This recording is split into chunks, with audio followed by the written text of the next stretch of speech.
Hello, friends, and welcome to Pathologic Volume 7, Episode 36. Today we will be looking at another bonus puzzle. It is an Antiknight Akari. Before we get to that, if you haven't noticed yet, I have been posting some non-pathologic videos on this channel. I am doing a playthrough of a video game called Cypher Zero, which shares a lot in common with the kinds of things that we play and solve here. So if you haven't seen it yet, please give it a shot and let me know what you think, whether you would like to see more content of that kind or if you'd like to see me try something else. I would love to get some feedback. It has been fun to play, and I'm going to see it through to the finish for sure. But let's get back to what we do here and solve this puzzle. And before we do that, we need to take a look at the rules. In Akari, we place lights in some cells so that every cell is illuminated.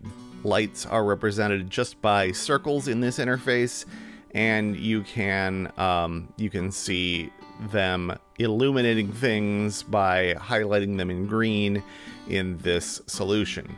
Lights illuminate the cell they're in, as well as all cells seen in a straight line horizontally or vertically, unobstructed by black cells. So this light here is illuminating this entire row, and vertically it is illuminating these 4 cells. It's not illuminating this one because it's blocked by this black cell. Lights may not illuminate each other.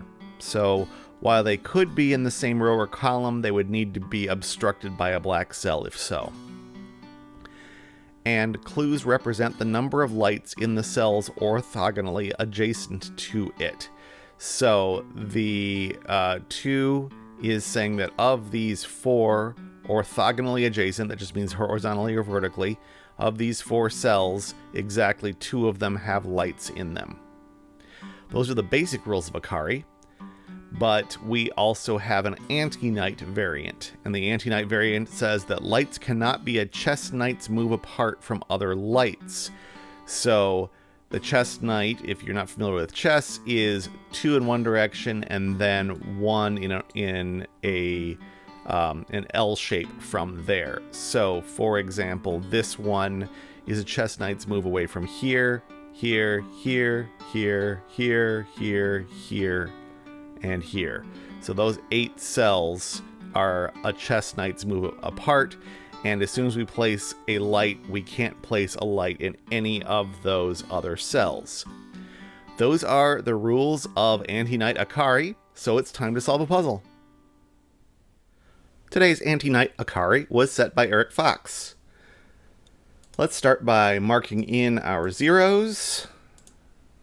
And let's look for any other forced things. We don't have any 4s in the grid, nor do we have any other numbers along the edges, so I think we're done with the complete gimmies there. So let's think about whether we have any pairs of clues that interact in interesting ways. Not as transparently as sometimes we do, actually. Are there cases where placing a light in the grid would eliminate too many possibilities? So for example, by normal Akari rules, this 2 could not have a light placed in either of those locations because that would eliminate 2 out of the 3 possibilities, and we couldn't fit 2 lights around this clue. So we can do that here as well. We can do that around the 3. Those are some obvious ones. I bet there are others, especially because we have this Antiknight rule. For example, here, if we put a light here, we would eliminate this one by normal Akari rules and this one by Antiknight rules, so this 2 clue will be broken. Don't know that's very useful, but I bet there are some cases like that are. Here, okay, this is a good one. If this had a light, it would eliminate this one by Akari and this one by Antiknight, breaking this 2 clue. So that cannot be a light. that has broken this clue. So that's not a light, which forces 2 lights. I think that's the kind of deduction we needed to do as a break-in here. So now we can look at this one and we can eliminate any knights moves from it. We can eliminate any knights moves from here. Looks like almost all of them were already eliminated.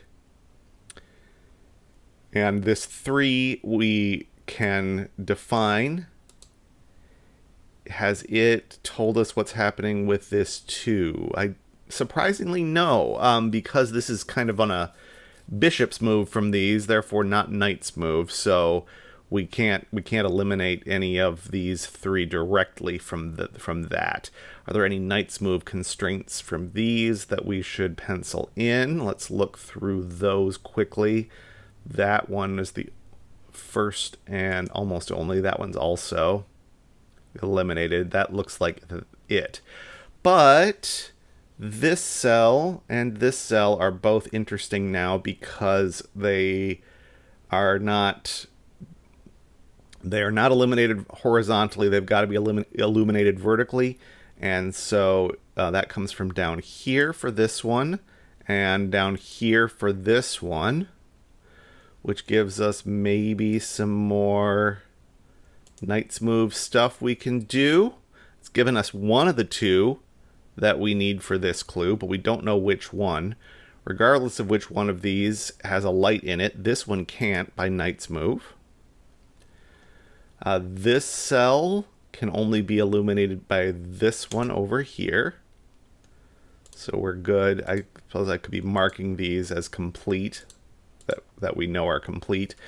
Any other cells that are this one? This is key. This can only be illuminated by that cell, and that finishes off our 2 clue, and also gives us at least one more knight's move elimination. And we've done all of the number clues, so it's a matter of finding places where a cell can only be illuminated by one other option. And I see that these 2 both satisfy that criterion because they cannot be illuminated horizontally at all, and vertically there's only one option in both cases. Neither of those do any new knight's move stuff, but this cell has become only reachable by this cell, and that leaves us only one cell left to place our last light. And we can check the base type here and be sure that that is how you solve an Antiknight Akari.